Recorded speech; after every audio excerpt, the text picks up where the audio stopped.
So legend of the golden snail എന്നുള്ള ഒരു bed time സ്റ്റോറിയാണ് നമ്മൾ ആദ്യമേ അനലൈസ് ചെയ്യാൻ പോകുന്നത്. അപ്പോൾ ഈ legend of the golden snail എന്നുള്ളത് ചിൽഡ്രൻ സ്റ്റോറിയാണ്, ബൈ ഗ്രെയിം ബേസിൻ്റെയാണ്. അത് വിൽബർ എന്നുള്ള ബോയിയെ സെൻറ്റർ ചെയ്ത് നിൽക്കുന്ന ഒരു സ്റ്റോറിയാണ്.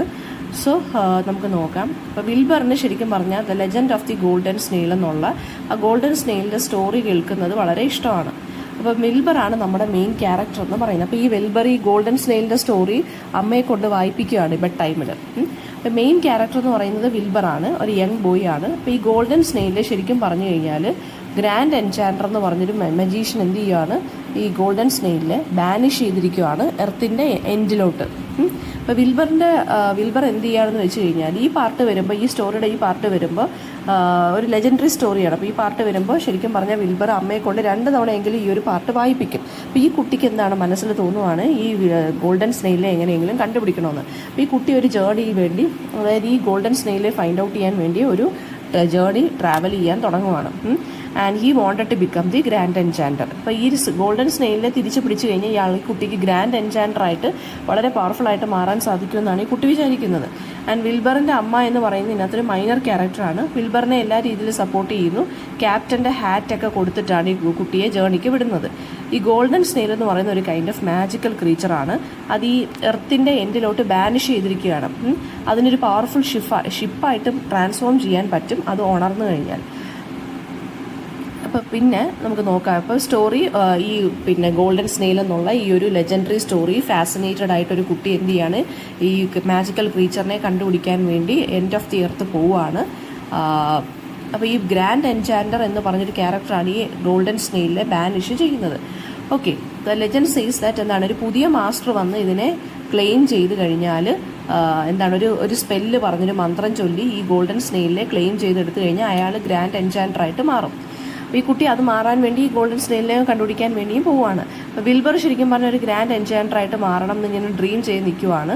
ആൻഡ് ഇയാൾ കുട്ടി കുറേ സപ്ലൈസും ഒക്കെ ആയിട്ട് അമ്മയെ കൊടുത്ത ക്യാപ്റ്റൻ്റെ ഹാറ്റൊക്കെ ആയിട്ട് ഒരു ബോട്ടിൽ ഇങ്ങനെ സെറ്റ് ചെയ്യാണ്, സെയിൽ ചെയ്യുകയാണ്. അപ്പോൾ ഈ ബോട്ടിൽ സെയിൽ ചെയ്ത് തുടങ്ങുമ്പോൾ ഈ കുട്ടി എന്ത് ചെയ്യാണ്, ഒരു മാജിക്കൽ സ്പെല്ല് പറയുന്നുണ്ട് ഈ ഒരു സ്റ്റോറിയിൽ നിന്നുള്ള. ഒരുപാട് ചലഞ്ചസ് ഇവൻ ഫേസ് ചെയ്യുന്നു. ബട്ടർഫ്ലൈ ബഡ്സ് എന്നുള്ളതാണ് ആദ്യം ഇവൻ ഫേസ് ചെയ്യുന്ന ചലഞ്ച്. അതായത് ഒരു ഗ്രൂപ്പ് ഓഫ് ഫ്ലവേഴ്സ് കാണുവാണ് ഇവൻ. അതിങ്ങനെ ഹീറ്റിൽ ഇങ്ങനെ ഇളകി, അതായത് ഇങ്ങനെ വാടി അതിൻ്റെ പെറ്റൽസ് എല്ലാം പൊഴിഞ്ഞു പോകുമായിരുന്നു ഈ ഒരു ഫ്ലവറിൻ്റെ. ഇനിഷ്യലി എന്താണ്, ഈ കുട്ടി അത് ഇഗ്നോർ ചെയ്യുകയും പക്ഷേ കുറച്ചുകൂടെ കഴിയുമ്പോൾ ഹെൽപ്പ് ചെയ്യാൻ ഡിസൈഡ് ചെയ്യുന്നു. സോ ഇതാണ് ഈ കുട്ടിയുടെ ഫസ്റ്റ് സൈൻ ഓഫ് കൈൻഡ്നെസ് എന്ന് പറയുന്നത്. രണ്ടാമത് ഈ കുട്ടി ഒരു മോൺസ്ട്രസ് സീ ക്രീച്ചറിനെ കാണുന്നത്. വിൽബർ ഒരു മാസി ക്രീച്ചറിനെ കാണുന്നത്. അത് നെറ്റിനകത്ത് ട്രാപ്ഡ് ആയിട്ട് ഇരിക്കുവാണ്. അപ്പോൾ അതിനെ ആദ്യമേ ഫൈറ്റ് ചെയ്യാൻ വേണ്ടി ഈ കുട്ടി വിചാരിക്കുന്നു. പക്ഷേ എന്താണ് റിയലൈസ് ചെയ്യുന്നതെന്ന് വെച്ചാൽ അത് ഹെൽപ്ലെസ് ആണെന്ന് മനസ്സിലായി അതിനെ ഫ്രീ ആക്കി വിടുന്നു. പിന്നെ അത് കാണുന്നത് ഒരു ഇയർവിക് പൈറേറ്റ്സിനെയാണ്. ഇയർവിക് പൈറേറ്റ്സ് എന്ന് വെച്ച് കഴിഞ്ഞാൽ കടൽക്കൊള്ളക്കാരാണ്, ഗ്രൂപ്പ് ഓഫ് പൈറേറ്റ്സ് ആണ്. അവരുടെ ജോലി എന്ന് വെച്ചാൽ ലാൻഡേൺ ഫിഷിൽ നിന്ന് ലൈറ്റ് സ്റ്റീൽ ചെയ്യുന്നതാണ്. അതായത് ഒരു ഗ്ലോയി ഫിഷ് ഉണ്ട്, അപ്പോൾ ആ ലാൻഡേൺ ഫിഷിൻ്റെ ലൈറ്റ് സ്റ്റീൽ ചെയ്യുന്നതാണ് ഈ പൈറേറ്റ്സിൻ്റെ ജോലി എന്ന് പറയുന്നത്. വിൽബർ അവരടുത്ത് കുറച്ച് കഴിയുമ്പോൾ അവരുമായിട്ട് ജോയിൻ ചെയ്യാൻ പോകും, അതായത് യാത്ര ചെയ്യാൻ തുടങ്ങും. പക്ഷെ പിന്നീട് എന്ത് ചെയ്യും, ഇല്ല പോകുന്നില്ല എന്ന് തീരുമാനിക്കും. ലാസ്റ്റ് കാണുന്നത് ഡ്രെഡ്ഫുൾ ഡോൾഡ്രംസ് ആണ്. അതായത് ഒരു വിൻഡ്ലെസ് ഏരിയയിൽ സ്റ്റക്കായി പോകുന്നു ഈ ബോട്ട്, ഈ കുട്ടിയും. പക്ഷേ ബട്ടർഫ്ലൈസ് ഉണ്ടല്ലോ, നേരത്തെ സഹായിച്ച ബട്ടർഫ്ലൈസ് ഈ കുട്ടി എന്ത് ചെയ്യുന്നു, വിൻഡിനെ തിരികെ കൊണ്ടുവരികയും ഇവനെ സെയിൽ ചെയ്യാൻ സമ്മതിക്കുകയും, അതായത് ഹെൽപ്പ് ചെയ്യുകയും ചെയ്യുന്നു. അപ്പോൾ കൈൻഡ്നെസ് റിവാർഡഡ് ആയിട്ടുണ്ട്. അതായത് അവൻ ആദ്യം കാണിച്ച കൈൻഡ്നെസ് ഇപ്പോൾ അവന് തിരിച്ചൊരു സമ്മാനം പോലെ കിട്ടിയിരിക്കുകയാണ്. അതാണ് ആ ബട്ടർഫ്ലൈസ് വന്ന് ഇവനെ എന്ത് ചെയ്തത്, രക്ഷിച്ചത്. ആൻഡ് വിൽബർ ഫൈനലി എന്ത് ചെയ്യാണ്, എർത്തിൻ്റെ എൻഡെത്തി ആൻഡ് ഗോൾഡൻ സ്നെയിലെ കണ്ടു. അത് ഭയങ്കര സ്മോളറാണ്, ഇവൻ എക്സ്പെക്ട് ചെയ്തതിനേക്കാട്ടിലും സ്മോളറാണ് ഗോൾഡൻ സ്നെയിൽ. അവ മാജിക്കൽ സ്പെല്ല് റിസൈറ്റ് ചെയ്തു. സഡൻലി ഗോൾഡൻ സ്നെയിൽ എവേക്കൻ ആവുകയും ഒരു മാസീവ് ആയിട്ടുള്ള ഷിപ്പായി മാറുകയും ചെയ്യുന്നു. എന്നിട്ട് ഇവൻ്റെ കമാൻഡെല്ലാം ഈ ഗോൾഡൻ സ്നെയിൽ ഒബേ ചെയ്തു. അങ്ങനെ വിൽബർ പവർഫുൾ ആയിട്ട് മാറുന്നു. However, he then notices that the golden snail ഒരു ചെയിനിലാണ് കിടക്കുന്നത്. ഒരു കോളറും ഒരു ബെല്ലൊക്കെ ഉണ്ട്. സോ അതായത് മേക്കിംഗ് ഹിം റിയലൈസ് ദാറ്റ് എന്താണ്, ഗ്രാൻഡ് എൻചാൻഡറായിട്ട് അല്ലെങ്കിൽ ഇതിൻ്റെ മാസ്റ്ററായിട്ട് മാറുക എന്ന് വെച്ചാൽ അതിൻ്റെ മീനിങ് ഈ ക്രീച്ചറിനെ സ്ലേവ് ആക്കി വെക്കുക എന്നുള്ളതാണെന്ന് മനസ്സിലായി. ആ മൊമെൻറ്റിൽ ഈ കുട്ടി എന്ത് ചെയ്യാണ്, ഈ പവർ ഒന്നും വേണ്ടാന്ന് വെക്കുകയും അതിനെ ഫ്രീ ആക്കി വിടുകയാണ് ചെയ്യുന്നത്. സോ കമാൻഡ് ചെയ്യുന്നതിന് പകരം അതിനെ അതിൻ്റെ അതിൻ്റെ വീട്ടിലോട്ട്, അതായത് സ്പൈറൽ ഐലൻഡിലോട്ട് ഇതിനെ പറഞ്ഞു വിടുകയാണ് ചെയ്യുന്നത്. സോ ഇവിടെ ഗോൾഡൻ സ്നെയിൽ എന്താണ്, ഫ്രീ ആക്കി വിട്ടതിന് അവന് ഗ്രേറ്റ്ഫുൾ ആയിട്ട് ഒരു മാജിക്കൽ ഗിഫ്റ്റ് കൊടുക്കുവാണ്. അതായത് അവൻ്റെ സ്മോൾ ബോട്ട് ഒരു ഗോൾഡൻ ഫ്ലൈയിങ് ഷിപ്പായിട്ട് മാറുന്നു. വിങ്സ് ഒക്കെ ആ ഷിപ്പിന് വരുന്നു. ആൻഡ് എന്താണ്, ഒരു ട്രൂ ക്യാപ്റ്റനെ പോലെ വീട്ടിലോട്ട് തിരിച്ച് റിട്ടേൺ ചെയ്യാൻ ഈ കുട്ടിയെ ആര് സഹായിക്കുന്നു, ഗോൾഡൻ സ്നെയിൽ സഹായിക്കുന്നു. And as he sales back എന്താണ്, ഈ കുട്ടി സ്മൈൽ ചെയ്യുന്നുണ്ട്. അതായത് എന്താണ്, ഇവൻ ഗ്രാൻഡ് എൻചാൻറ്റർ ഒന്നും ആയി മാറിയിട്ടില്ല, പക്ഷേ എന്തായാലും എന്താണ്, ഞാനൊരു കൈൻഡ് ആൻഡ് കറേജസ് ലീഡറായി മാറി, അങ്ങനെയാണ് ഞാൻ വീട്ടിലോട്ട് തിരിച്ചു പോകുന്നതെന്നാണ് ഈ കുട്ടി പറയുന്നത്. അപ്പോൾ ഇതിനകത്ത് മോറൽ എന്ന് വെച്ച് കഴിഞ്ഞാൽ എന്താണ്, കമ്പാഷൻ ഓവർ പവറാണ്. വിൽബർ ലേൺ ചെയ്യുന്നത് എന്താണ്, ട്രൂ ലീഡർഷിപ്പ് അല്ലെങ്കിൽ ട്രൂ ലീഡർ എന്ന് പറയുന്നത് എന്താണ്, കൈൻഡ്നെസ്സിൽ നിന്നാണ് വരുന്നത്, അല്ലാതെ കൺട്രോൾ ചെയ്യുന്നതിലൂടെ അല്ല. പിന്നെ ഹെൽപ്പിംഗ് അതേഴ്സ് ബ്രിങ് റിവാർഡ്സ്, അതായത് ബാക്കിയുള്ളവരെ ഹെൽപ്പ് ചെയ്ത് കഴിഞ്ഞാൽ, അതായത് ഹെൽപ്പ് ആവശ്യമുള്ളവരെ ഹെൽപ്പ് ചെയ്ത് കഴിഞ്ഞാൽ നമുക്കത് എന്തായാലും ഒരു റിവാർഡ് കിട്ടും. ആ ബട്ടർഫ്ലൈയെയും സീ ക്രീച്ചറിനെ ഹെൽപ്പ് ചെയ്തതിനുള്ള റിവാർഡ് അവന് കിട്ടി. പിന്നെ പേഴ്സണൽ ഗ്രോത്തും ട്രാൻസ്ഫോർമേഷനും. ഈ കുട്ടി ശരിക്കും പറഞ്ഞു കഴിഞ്ഞാൽ ബോയ് ആയിട്ടാണ് തുടങ്ങുന്നത് ഈ ഒരു സെയിൽ, പക്ഷേ ലാസ്റ്റ് എത്തുമ്പോൾ ഭയങ്കര മെച്ചുവേർഡായിട്ട് ഫ്രീഡത്തിൻ്റെയും ഗുഡ്നെസ്സിൻ്റെയും വാല്യൂസ് ഈ കുട്ടി മനസ്സിലാക്കുന്നു. പിന്നെന്താണ്, ഈ ജേർണി ഇറ്റ്സെൽഫ് എന്ന് പറയുന്നത് വളരെ അഡ്വഞ്ചറസ് ആണ്. അവനെ ലൈഫ് ലെസൺസ് പഠിപ്പിച്ചൊരു ജേർണി ആയിരുന്നു എന്തെന്ന് പറയുന്നത്, ഈ ഒരു ജേർണി എന്ന് പറയുന്നത്. അപ്പോൾ ഇതിനകത്ത് ക്വസ്റ്റ്യൻ ആൻസേഴ്സ് എന്ന് പറയുന്നത്, വിൽബർ എന്തിനാണ് ജേർണി സെറ്റ് ചെയ്തത്, അത് ഈ ഗോൾഡൻ സ്നെയിലെ കണ്ടുപിടിക്കാൻ വേണ്ടിയാണ്. എന്തൊക്കെ ചലഞ്ചസ് ഫേസ് ചെയ്തു എന്നുള്ളത് ചോദിക്കാം. പിന്നെ എങ്ങനെയാണ് ഗോൾഡൻ സ്നെയിലെ വേക്ക് ചെയ്തതെന്ന് ചോദിക്കാം. പിന്നെന്താണ് ഇതിനകത്ത് മോറൽ ഓഫ് ദ സ്റ്റോറി എന്താണെന്ന് ചോദിക്കാം. ആൻഡ് പേഴ്സണൽ ഗ്രോത്തിന് വിൽബറിൻ്റെ ഈ ഒരു ജേർണി ശരിക്കും പറഞ്ഞാൽ അവൻ്റെ പേഴ്സണൽ ഗ്രോത്തിന് ഒരുപാട് സഹായിച്ചു. പവർഫുൾ എൻചാൻറ്ററായിട്ട് മാറാൻ പോയ ആൾ പിന്നീട് എന്താണ് മനസ്സിലാക്കിയത്, അതായത് ട്രൂ ഗ്രേറ്റ്നെസ് എന്ന് പറയുന്നത് കമ്പാഷനേറ്റ് ആവുന്നതും ബാക്കിയുള്ളവരെ ഫ്രീ ആക്കി വിടുന്നതിലുമാണെന്ന് ഇവൻ മനസ്സിലാക്കി. അടുത്തത് നമുക്ക് നോക്കാനുള്ളതെന്ന് വെച്ച് കഴിഞ്ഞാൽ ഒരു എസ്സേ ആണ്, നമുക്കൊരു ആർട്ടിക്കിളാണ് ഇതിനകത്ത് പഠിക്കാനുള്ളത്. വേൾഡ് ഗോൾഡ് പ്രൈസസും ഡൗറി ആൻഡ് ഡെത്ത് ഇൻ ഇന്ത്യയിൽ. അഭിഷേക് ചക്രവർത്തിയും സെലിം ഗുലീഷിയും സോണിയ ബലോത്രയും കൂടി എഴുതിയ ഒരു ആർട്ടിക്കിളാണിത്. 2018 പബ്ലിഷ് ചെയ്തിരിക്കുന്നത്, October 4. അപ്പോൾ നമുക്ക് നോക്കാം. അപ്പോൾ ഈ ബ്രൈഡൽ ഡൗറീസ് നമ്മുടെ ഇന്ത്യയിൽ ശരിക്കും പറഞ്ഞു കഴിഞ്ഞാൽ ഡൗറി ആയിട്ട്, അതായത് ബ്രൈഡ്സിന് ഡൗറീസ് ഗോൾഡായിട്ട് രൂപത്തിലാണ് കൊടുക്കുന്നത് അല്ലേ. സോ അത് ശരിക്കും പറഞ്ഞു കഴിഞ്ഞാൽ സൗത്ത് ഏഷ്യൻ കൺട്രീസിലുള്ളൊരു പ്രാക്ടീസാണ് ഈ ബ്രൈഡൽ ഡൗറീസ് കൊടുക്കുക എന്നുള്ളത്. സോ നമ്മൾ gold price using variations in gold prices ഈ ഒരു ആർട്ടിക്കിൾ പ്രൊവൈഡ് ചെയ്യുന്നതെന്ന് വെച്ച് കഴിഞ്ഞാൽ കോസ്റ്റ് ഓഫ് ഡൗറിയും പേരൻറ്റിൻ്റെ preference for boy children over ഗേൾസും, അതാണ് ഇവിടെ ഈ ഒരു ആർട്ടിക്കിൾ ഡിസ്കസ് ചെയ്യുന്നത്. അതായത് ഡൗറിയുടെ ഇപ്പം പെൺകുട്ടി ജനിച്ചു കഴിഞ്ഞാൽ എന്തായാലും കല്യാണം കഴിപ്പിച്ച് അയക്കണം, ഡൗറി കൊടുക്കണം എന്നുള്ളൊരു ബോധമുണ്ട് പേരൻസിന്. പക്ഷേ അത് ഈ സൗത്ത് ഏഷ്യൻ കൺട്രീസിലാണ് ഇത് മോസ്റ്റ് പോപ്പുലർ ആയിട്ട് കാണുന്നത്. അതുകൊണ്ട് തന്നെ ഈ പേരൻസ് എന്താണ് കൂടുതലും ഗേൾ ചൈൽഡിനെ അല്ല പ്രിഫർ ചെയ്യുന്നത്, ബോയ് ചൈൽഡിനെയാണ് പ്രിഫർ ചെയ്യുന്നത്. സോ അത് തമ്മിലുള്ള കണക്ഷൻ എന്താണെന്നാണ് ഇവിടെ പറയുന്നത്. So girls born in months, അതായത് girls with high gold prices എന്ന് പറയുന്നത്, അല്ലെങ്കിൽ ഗേൾസിനെ കല്യാണം കഴിപ്പിക്കുമ്പോൾ ആ സമയത്ത് ഗോൾഡ് പ്രൈസ് കൂടുതലാണെന്നുണ്ടെങ്കിൽ എന്താണ് അവർ, അല്ലെങ്കിൽ ആ ഒരു ടൈം പീരീഡിൽ ഗോൾഡിൻ്റെ പ്രൈസ് കൂടുതലാണെന്നുണ്ടെങ്കിൽ ഈ ഗേൾ ബേബീസിനെ കൊല്ലാനുള്ള സാധ്യത കൂടുതലാണെന്നാണ് പറയുന്നത്. ആൻഡ് ഇഫ് ദേ ഡു എന്താണ്, പുവർ അവരെ ഇനി വളർത്തുവാണെന്നെങ്കിൽ തന്നെ അവർക്ക് പുവർ ന്യൂട്രീഷനും കെയറും ഒന്നും കിട്ടത്തില്ല ഗേൾ ചൈൽഡിന്. ഇനി ഡൗറി എന്ന് പറയുന്നത് എന്താണ്, ശരിക്കും പറഞ്ഞാൽ ഒരു പെൺകുട്ടിയെ കല്യാണം കഴിപ്പിക്കുമ്പോൾ ആ കുട്ടിയുടെ പേരൻസിൻ്റെ അസറ്റ്സിൻ്റെ ട്രാൻസ്ഫറാണ് ഈ ഡൗറി എന്നുള്ളൊരു പ്രോസസ്സ്. അതൊരു ഏൻഷ്യൻ ട്രഡീഷനാണ്. 200 BCE അത്രയും വർഷങ്ങൾക്ക് ബാക്കിലോട്ടാണ് ഇത് സ്റ്റാർട്ട് ചെയ്തത്. അതിപ്പോഴും എന്താണ് വൈഡ്ലി പ്രവലൻ്റ് ആണ്. വൈൽ ദിസ് ട്രഡീഷൻ എന്ന് പറയുന്നത് മോഡേണൈസേഷൻ വന്നപ്പോൾ വിർച്വലി ഡിസപ്പിയർഡ് ആണെങ്കിലും പക്ഷേ എന്താണ് ഇപ്പോഴും കണ്ടംപററി ഇന്ത്യയിലും ബംഗ്ലാദേശ്, പാകിസ്ഥാൻ ആൻഡ് ശ്രീലങ്ക പോലുള്ള സ്ഥലങ്ങളിൽ കോമൺ ആയിക്കൊണ്ടിരിക്കുകയാണ്, ഇൻക്രീസ് ആയിക്കൊണ്ടിരിക്കുകയാണ് ഈ ഒരു സിസ്റ്റം. ഒറിജിനൽ ഡൗറി പേയ്മെൻറ്റ്സ് എന്ന് പറയുന്നത് എന്തിനാണ് ശരിക്കും പറഞ്ഞാൽ കൊടുക്കുന്നത്, ഒരു ഡോട്ടേഴ്സിനെ ഹെൽപ്പ് ചെയ്യാൻ വേണ്ടി, അതായത് ആ പോസ്റ്റ് മാരിറ്റൽ ഫിനാൻഷ്യൽ പ്രൊട്ടക്ഷന് വേണ്ടി പെൺകുട്ടികളെ സഹായിക്കാൻ വേണ്ടിയാണ് ഇത് കൊടുക്കുന്നത്. പ്രോപ്പർട്ടി റൈറ്റ്സ് ഒക്കെ, അതായത് ഡൗറിയൊക്കെ കൊടുക്കുന്നതെന്ന് വെച്ചാൽ അതിന് വേണ്ടിയാണ്. പക്ഷേ ഇപ്പോൾ എന്താണെന്ന് വെച്ച് കഴിഞ്ഞാൽ എന്താണ്, അത് ബ്രൈഡ് തന്നെയാണ് ശരിക്കും പറഞ്ഞാൽ റീറ്റെയിൻ ചെയ്ത് കയ്യിൽ വെക്കേണ്ടത്. പക്ഷേ ഇപ്പോൾ എന്താണ്, അതൊരു ടൈപ്പ് ഓഫ് കോമ്പറ്റീഷനായിട്ട് മാറുകയാണ്. ഇപ്പോൾ ഡൗറി എന്ന് വെച്ച് കഴിഞ്ഞാൽ എന്താണ്, ഗേൾസിൻ്റെ ഫാമിലീസിലൊരു ടാക്സ് പോലെയായി മാറിയിരിക്കുവാണ്. ആൻഡ് ഓൾസോ ഡൗറി കൊടുക്കാൻ വേണ്ടി ഈ പെൺകുട്ടിയുടെ ഫാമിലീസ് ഒരുപാട് സ്റ്റാർവ് ചെയ്യുകയും ചെയ്യുവാണ്. അതായത് ഒരു പെൺകുട്ടി ജനിച്ചാൽ ഉടനെ തന്നെ ഡൗറി കൊടുക്കാൻ വേണ്ടിയുള്ള കാര്യങ്ങൾ പേരൻസ് സെറ്റ് ചെയ്ത് വെക്കാൻ തുടങ്ങുവാണ്.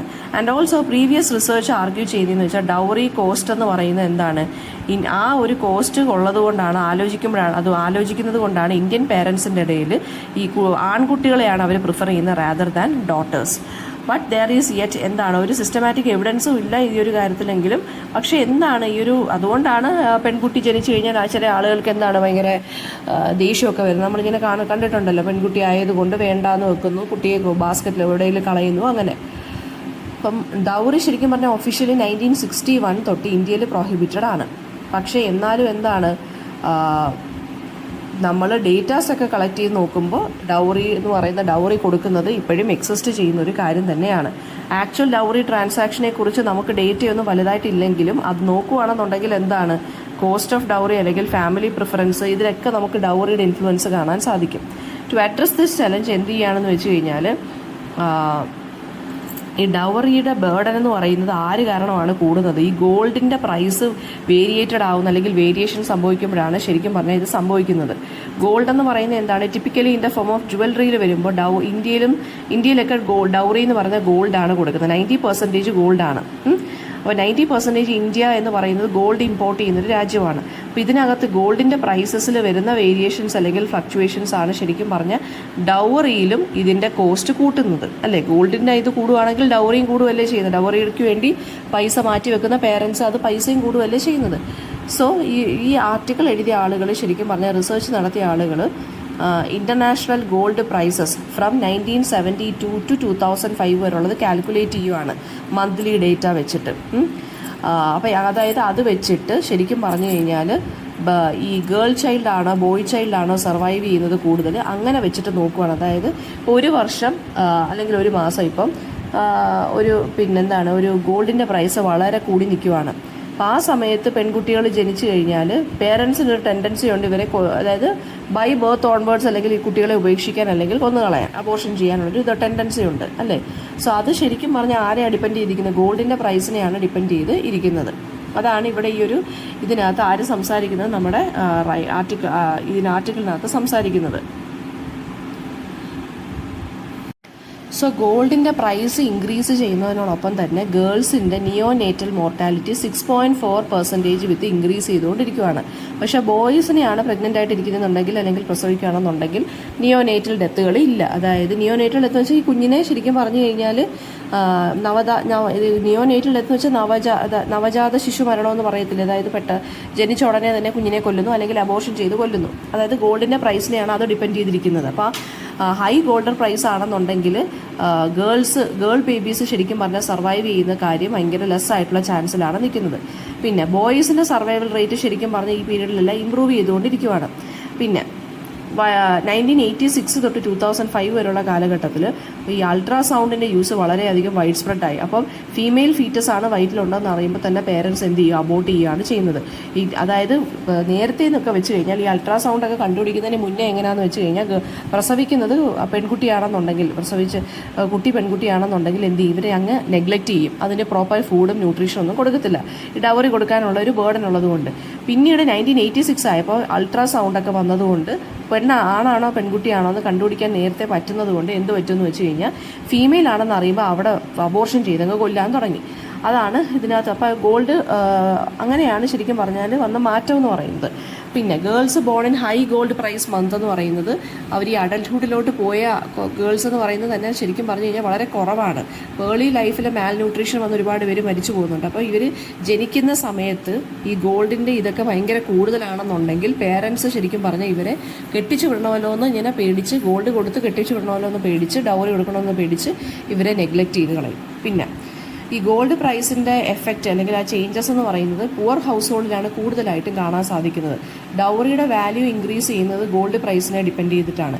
മീനിങ് ഫാമിലീസ് എന്ന് വെച്ച് കഴിഞ്ഞാൽ എന്താണ്, എമൗണ്ട് ഓഫ് ഗോൾഡ് കൊടുക്കുന്നത് അവർ റെഡ്യൂസ് ചെയ്യത്തില്ല, പക്ഷേ എന്ത് ചെയ്യും, ഡോട്ടേഴ്സിനെ അങ്ങ് റെഡ്യൂസ് ചെയ്യും. മക്കളെയാണ് റെഡ്യൂസ് ചെയ്യുന്നത്, അത് ഗോൾഡ് കൊടുക്കുന്നതല്ല റെഡ്യൂസ് ചെയ്യുന്നത്. അപ്പോൾ എക്കണോമിക് പ്രഷറാണ് ശരിക്കും പറഞ്ഞു കഴിഞ്ഞാൽ ജെൻഡർ ഡിസ്ക്രിമിനേഷനെ കോൺട്രിബ്യൂട്ടിംഗ് ആയിട്ടൊരു ഫാക്ടർ എന്നാണ് പറയുന്നത്. അതായത് preferring boy child over girl child, അതിന് ഏറ്റവും വലിയ ഇമ്പോർട്ടൻറ്റ് ഫാക്ടർ എക്കണോമിക് പ്രഷർ അല്ലെങ്കിൽ ഡൗറിയാണ്. പിന്നെ 2013 to 2015 വരെ ഉള്ളി 900 ഗേൾസ് മാത്രമേ ഉള്ളൂ 1000 ബോയ്സിന് ബോൺ ചെയ്തിരിക്കുന്നത്. ആ ഒരു സെക്സ് റേഷ്യോ എന്ന് പറയുന്നത് അതാണ്. ഓക്കെ, അപ്പോൾ അത് അബോർഷനെയാണ് കാണിക്കുന്നത്. അതായത് 1000 ബോയ്സിന് 900 ഗേൾസേ ഉള്ളൂ എന്നാണ് പറയുന്നത്. പേരൻസ് ശരിക്കും പറഞ്ഞാൽ ബോയ് ചൈൽഡിനാണ് കൂടുതൽ ഇമ്പോർട്ടൻസ് കൊടുക്കുന്നത്. ഗേൾ ചൈൽഡിനെ അബോർട്ട് ചെയ്ത് സെലക്റ്റീവായിട്ട് അബോർഷൻ ചെയ്ത് കൊന്നു കളയുന്നു. ഇനി പ്രീവിയസ് റിസർച്ച് ഫൈൻഡ് ഔട്ട് ചെയ്തേക്കുന്നതെന്ന് വെച്ചാൽ ജോഗ്രഫിക്കൽ ആൻഡ് ഇൻസ്റ്റിറ്റ്യൂഷണൽ ഫാക്ടേഴ്സും ഉണ്ടെന്നാണ് പറയുന്നത്. അതായത് ഈ ഫീമെയിൽ ബർത്ത് അതായത് പെൺകുട്ടികൾ ജനിക്കുന്നതിനുള്ള ഡിക്ലൈൻ എന്ന് പറയുന്നത് ഈവൻ സോയിലിൻ്റെ ക്വാളിറ്റിയും അതുപോലെ തന്നെ എന്താണ് ഈ ഡൗറി പോലുള്ള കാര്യങ്ങളും ഒക്കെ ഡിപ്പെൻഡ് ചെയ്തിട്ടാണ് ഇരിക്കുന്നതെന്നാണ് പറയുന്നത്.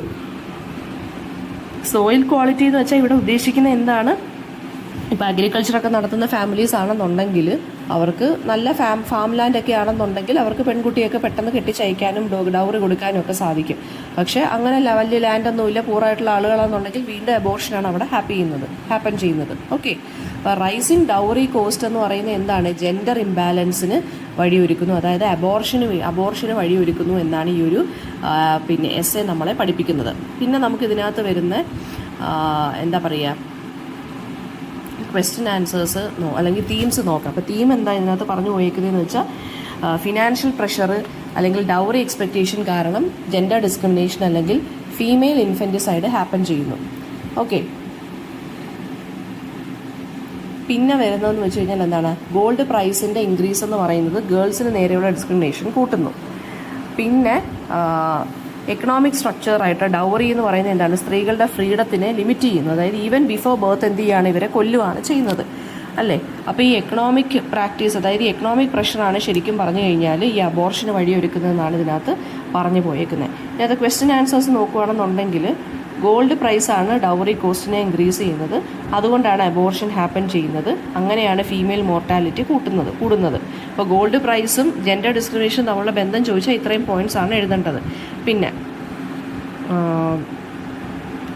എന്ത് സൊല്യൂഷനാണ് ശരിക്കും പറഞ്ഞാൽ ഈ ജെൻഡർ ഡിസ്ക്രിമിനേഷൻ എന്നുള്ള റിസർച്ച് ഇംപ്ലൈ ചെയ്യുന്നതെന്ന് വെച്ചാൽ ഡൗറിയുടെ പ്രഷർ റെഡ്യൂസ് ചെയ്യുക, പിന്നെ അതുവഴി അബോർഷനും ഈ ഗേൾ ചൈൽഡിനെ നെഗ്ലക്റ്റ് ചെയ്യുന്ന ആ ഒരു പ്രവണതയെ നമുക്ക് ഒഴിവാക്കാൻ സാധിക്കുമെന്നാണ് ഇതിനകത്ത് ഈ ഒരു എസ്സേക്കകത്ത് ഇവരെല്ലാവരും പറഞ്ഞു പോകുന്നത്.